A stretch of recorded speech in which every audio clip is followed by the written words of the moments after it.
Captain Yoonji Kim stood on the bridge of the CSS Intrepid, her eyes fixed on the vast emptiness of space through the main view screen. The ship hummed with a strange mix of sounds: mining drills repurposed as weapons, recycled energy cores, and hastily installed defense systems. The Intrepid had never been meant for battle. 6 months ago, it had been a simple asteroid mining vessel, extracting precious metals from space rocks at the edge of Earth's solar system. Earth's civil war had changed everything. When the fighting broke out, Yoonji's ship was one of many, quickly converted to fight. Now the conflict was over, but the Intrepid remained caught between identities. Not fully a mining ship anymore, but not really a proper warship either. "Captain, how long until we reach the mapping coordinates?" asked Officer Tae-ho Park, his voice pulling Yoonji from her thoughts. "Another hour," she replied, studying the star charts. The Intrepid had been assigned to map an uncharted region of space far from the usual trade routes. It was quiet work, perfect for a crew still adjusting to peace. Engineer Ji-woo approached with a tablet in hand. "Captain, I've been studying our energy signature. The mix of Earth minerals in our hull plating and our unusual power configuration is creating something strange." She showed Yoonji the readings. "We're practically invisible to standard scanning methods. Our ship doesn't register on normal detection systems." Yoonji raised an eyebrow. "A mining ship with stealth capabilities? That's unexpected." The ship's sensors suddenly beeped with urgency. "Captain," called Tae-ho, "energy readings ahead. Weapons fire." Yoonji rushed to the main console. The view screen showed a battle unfolding between two alien fleets. One group of ships had sleek crystalline designs that caught the light of a distant star. They were clearly losing against larger black vessels that moved with mechanical precision. "Those smaller ships are taking heavy damage," said Security Chief Hanbin, watching intently.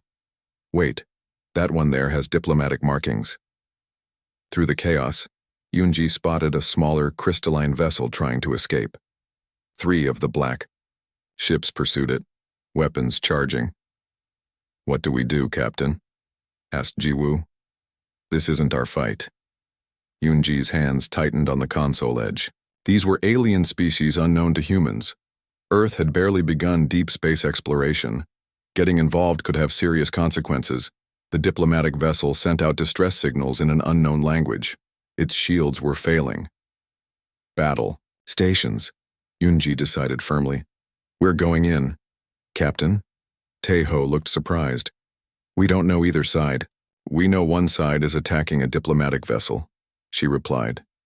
"That's enough for now." The Intrepid powered forward, its unusual engine configuration allowing it to approach the battle without being detected. The crew prepared the mining lasers, originally designed to cut through asteroid rock but now powerful enough to damage ship hulls. "They don't see us coming," whispered Hanbin in amazement. Yoonji gave the order. "Target the ships attacking the diplomatic vessel. Fire!" The Intrepid's lasers cut through the darkness of space, striking the nearest black ship. The attack caught them completely by surprise.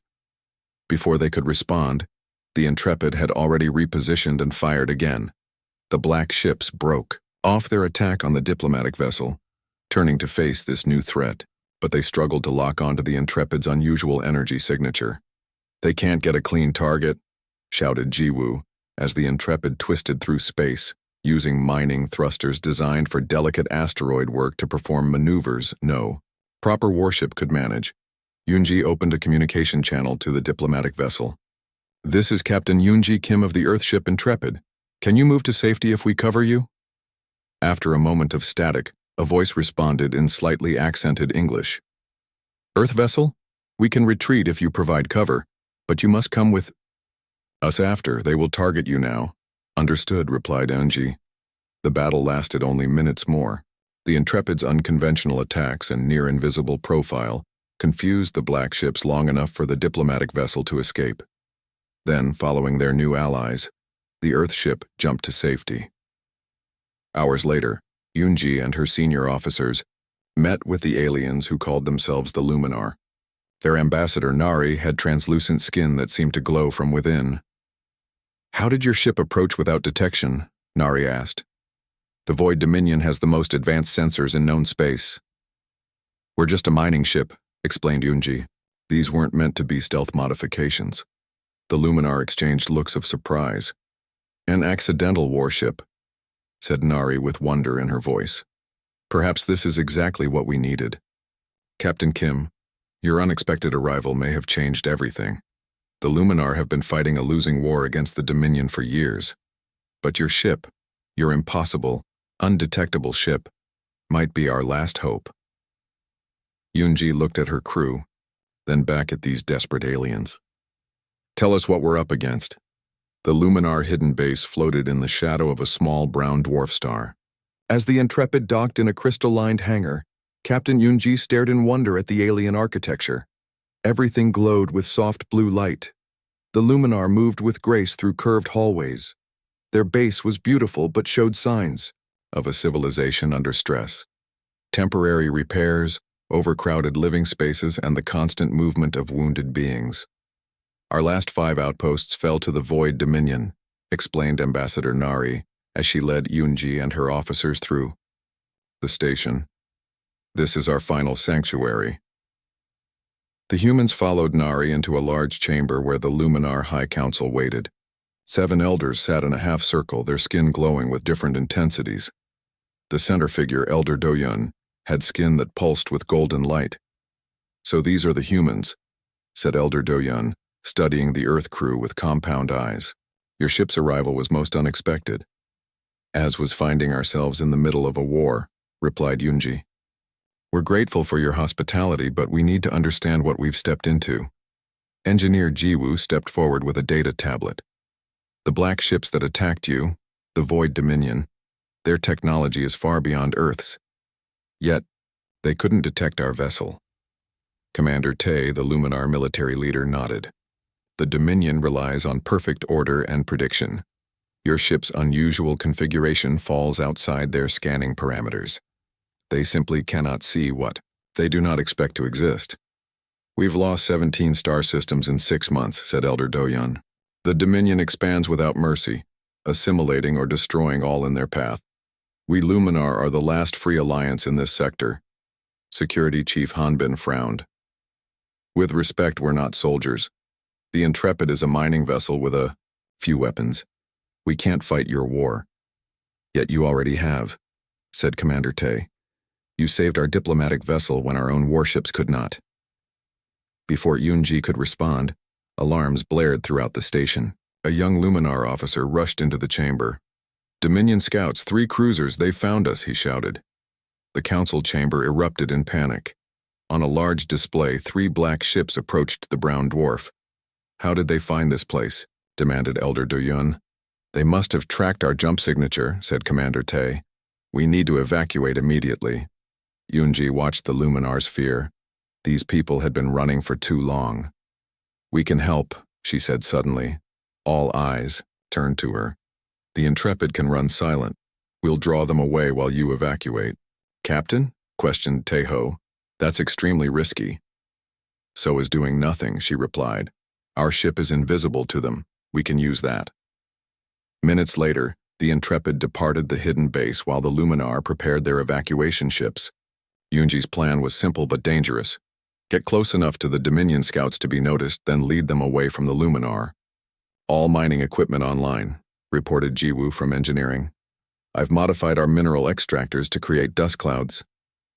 The Intrepid approached the Dominion vessels from behind an asteroid. When they were in position, Yunji gave the order to reveal themselves, just enough to be noticed. They've spotted us, called Taeho as the Dominion ships changed course. All 3 are pursuing. Good, said Yunji. Take us into that asteroid field. Full speed. The Intrepid raced toward a dense field of space rocks, the 3 larger Dominion ships in pursuit. What happened next shocked even the Luminar observers. Instead of avoiding the asteroids, the Intrepid flew directly into the field. The mining vessel used precise laser bursts to clear paths that only it could fit through. When the Dominion ships followed, the humans activated mining charges they had planted along their path.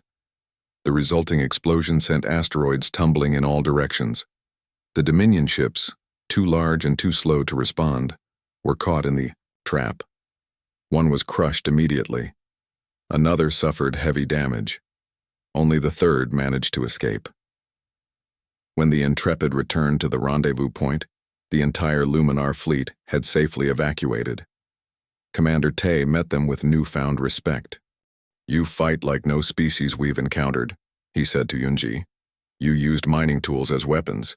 You turned an asteroid field into a trap. The Dominion cannot predict such tactics." Elder Do-Yun approached slowly. "Captain Kim, I must admit, I was wrong about your ship. What we perceived as weakness, your improvised technology, your unorthodox methods, may be our greatest strength against the Dominion." Yunji looked at her crew, miners and explorers now caught in an alien war. "We just did what we had to do." "And that," said Ambassador Nari, "is why we need you. The Dominion believes they have calculated every possible strategy, every logical response. But humans are wonderfully illogical." The Luminar Council formally requested the Intrepid's help in their fight. Hyunji looked at her senior officers, seeing the same mix of fear and determination in their eyes. "We'll help you," she finally said. "Not because we're heroes or warriors, but because sometimes the universe doesn't give you a choice." As the Luminar fleet jumped to their new hiding place, Yunji wondered if her small crew of reluctant heroes could really make a difference against such overwhelming odds. 2 weeks had passed since the Intrepid joined the Luminar fleet. Their temporary base orbited a gas giant in an unnamed system. Inside a large workshop, engineer Ji-Woo worked alongside Luminar technicians, their hands deep in the inner workings of alien weapons. No, Ji-Woo said, shaking her head at the Luminar engineer. "If you connect the power cells in sequence, you get more stability but less burst potential. Try this instead." She rewired the connection in a pattern that made the Luminar tilt his head in confusion. "Your approach makes no logical sense," said the alien engineer. Ji-Woo grinned. "That's kind of the point. Across the fleet, similar scenes played out as the human crew shared their unique perspectives. The Luminar were brilliant and their technology was advanced, but they thought in straight lines. Humans thought in spirals, loops, and unexpected angles. In the command center, Captain Yunji studied star maps with Commander Tay. The Luminar officer had initially resisted her suggestions, but after seeing the success of human tactics, he had become more open. "The Dominion always attacks in standard formations," Tay explained, pointing to previous battle records. "They analyze probabilities and choose the most efficient approach." "Then we'll be inefficient," Yunji replied. "We'll do what makes no sense." Communications Officer Sumin entered with news. "Captain, we've intercepted Dominion transmissions. They're moving supplies through this sector." She pointed to a location on the map. Commander Tay shook his head. "It's too heavily guarded. 3 defense platforms and at least 5 patrol ships." Yunji studied the information. "What if we don't attack it directly? What if we use mining techniques instead?" The plan took shape over the next day. While the Luminar struggled to understand the human approach, they contributed their technical expertise. By the time the Joint Strike Team launched, even Commander Tay admitted the plan was illogically promising. The raid began with the Intrepid approaching the Dominion supply depot disguised as a damaged scout ship sending distress signals. While the Dominion investigated, a team led by Security Chief Han Bin infiltrated the station through maintenance ducts, a route the Dominion considered too small for any strategic value. Inside the depot, the humans demonstrated another uniquely human trait: improvisation. When they encountered unexpected security measures, Engineer Minsu created a bypass using cleaning chemicals and power cell components. "How did you know that would work?" asked a Luminar team member.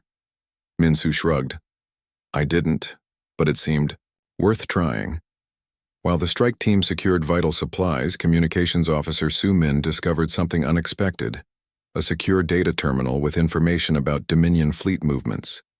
"We don't have time to download it all," said the Luminar technician. "Then we'll take the whole thing," decided Han Bin, and they quickly disconnected the terminal to bring aboard their ship. Their escape was as unorthodox as their entry. Min Su, Mixed compounds from the depot's storage to create a reaction that the Luminar insisted would be minor at best. Instead, it created a cascading power failure that disabled the entire station's security systems. Later, as the successful raiders returned to the fleet, Commander Tay could only shake his head in amazement. "You succeeded by breaking every rule of tactical engagement," he told Yunji. "Sometimes rules are just suggestions," she replied with a smile. The real value of the raid became clear the next day. Su Min and a team of Luminar analysts extracted critical intelligence from the stolen terminal. What they found chilled everyone, to the core. "They're building a superweapon," Su Min explained in the emergency council meeting. "It targets the specific frequency of Luminar life support systems. Once activated, it could disable every Luminar ship simultaneously." The council chamber fell silent. Even the bravest Luminar looked defeated. "Then we are already doomed," said Elder Do Yun, his light dimming. "The weapon is being built in their central command station. It's the most heavily defended location in Dominion space." Yunji studied the schematics that Su Min had recovered. The Dominion command station was massive, protected by layers of defenses that would destroy any approaching fleet long before they could attack. "Maybe we don't need a fleet," she said slowly. "Maybe we just need one ship they can't see." "Commander," Tay looked at her skeptically. "Even your vessel cannot approach unseen. Their central command has detection systems beyond anything you've encountered." Jiwoo, who had been quiet until now, suddenly spoke up. "What if we don't try to hide? What if we look exactly like what they expect to see?" The human crew exchanged looks. They had all been thinking the same thing. "We disguise the Intrepid," continued Jiwoo. "Not as a damaged ship this time, but as one of theirs." "Impossible," said Elder Do Yun. "The Dominion would detect any falsification." "Not if we use actual Dominion parts," countered Yunji, "from the ships we've already defeated." As the council erupted in debate, Yunji caught Commander Tay watching her with newfound respect. The Luminar commander nodded slightly. "This is madness," he said, "but perhaps madness is exactly what we need." The ultimate gambit as dawn broke over the city. John knew today would change everything.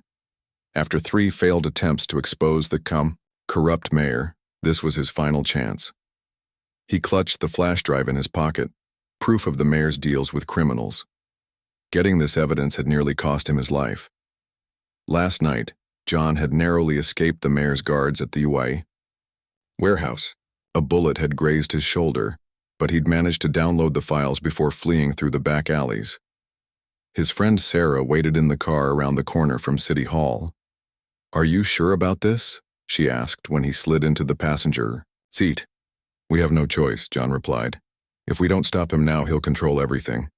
They drove to the news station where their contact, an honest reporter named Mike, would broadcast the evidence citywide. But halfway there, 3 black SUVs surrounded their car.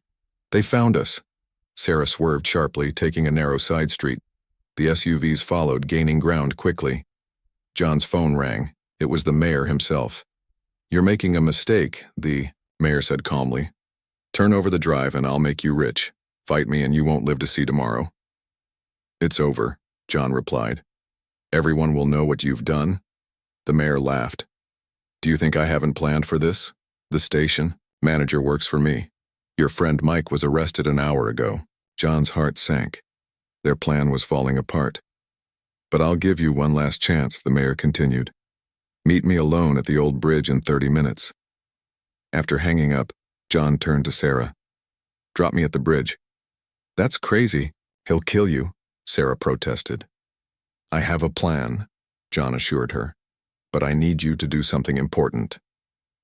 At the bridge, the mayor waited with 4 bodyguards. He smiled when he saw John approach alone. "Where's the drive?" the mayor demanded. John pulled it from his pocket. "Right here, but killing me won't help you." "And why is that?" the mayor asked, amused. "Because while you were chasing us, Sarah sent copies to every news outlet in the country, and to the FBI. The mayor's smile vanished. "You're bluffing." John checked his watch.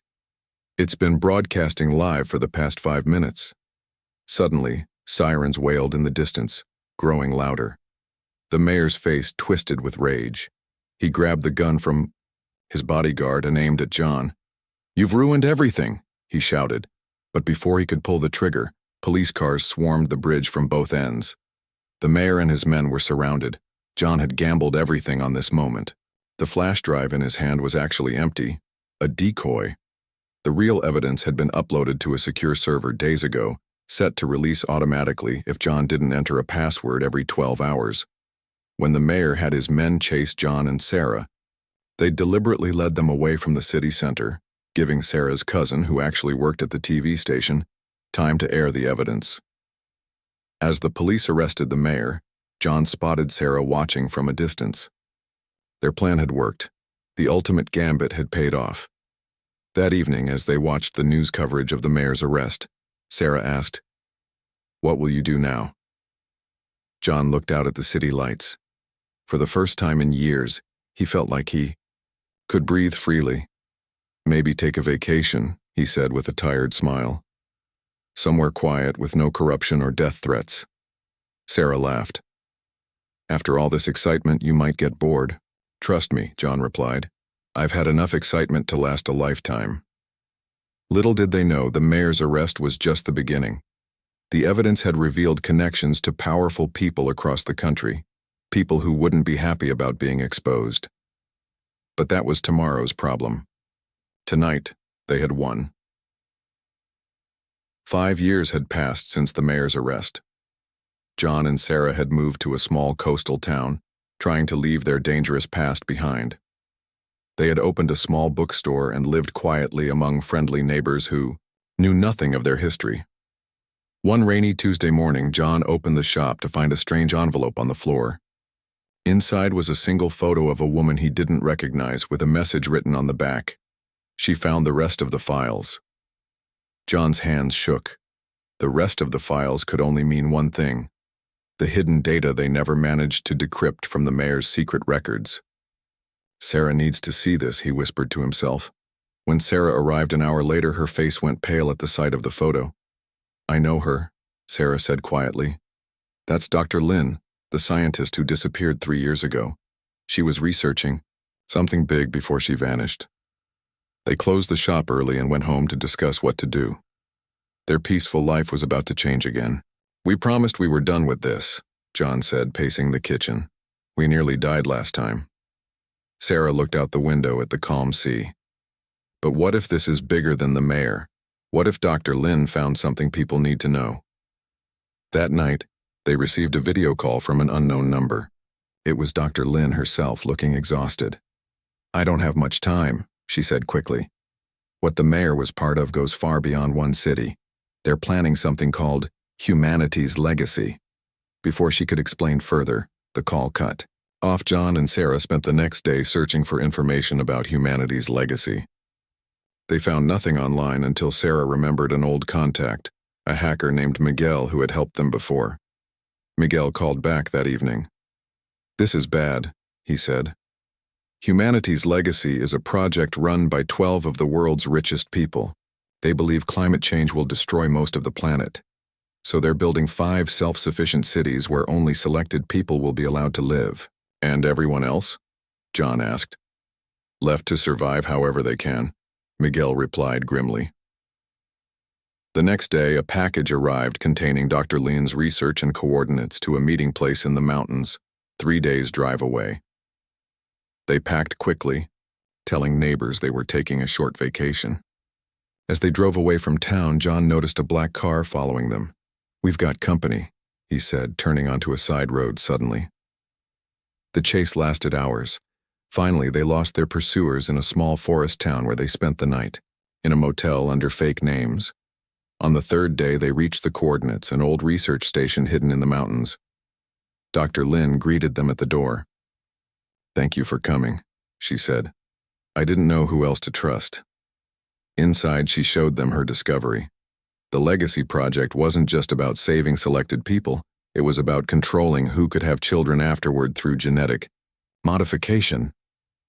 "They're planning to reshape humanity itself," Dr. Lin explained. Only their chosen traits will continue. How do we stop them? Sarah asked. By showing the world what they're planning, Dr. Lin replied. I have proof, but I need your help to release it safely. They worked through the night preparing the files and evidence for release. At dawn, they were ready. Once we push this button, there's no going back, John warned. They'll come after all of us. Sarah took his hand. Some things are worth the risk, Dr. Lin nodded. This is about humanity's true legacy, the right of all people to determine their own future. John pressed the button, sending the evidence to news outlets worldwide. Within hours, protests erupted in major cities. The 12 leaders behind the project faced questions they couldn't answer. Their secret plans exposed, the project began to crumble. A week later, John and Sarah stood on a hilltop overlooking a city filled with protesters demanding change. Do you think we made a difference? Sarah asked. John watched as more people joined the crowds below. We gave everyone a chance to know the truth. What happens next is up to all of humanity.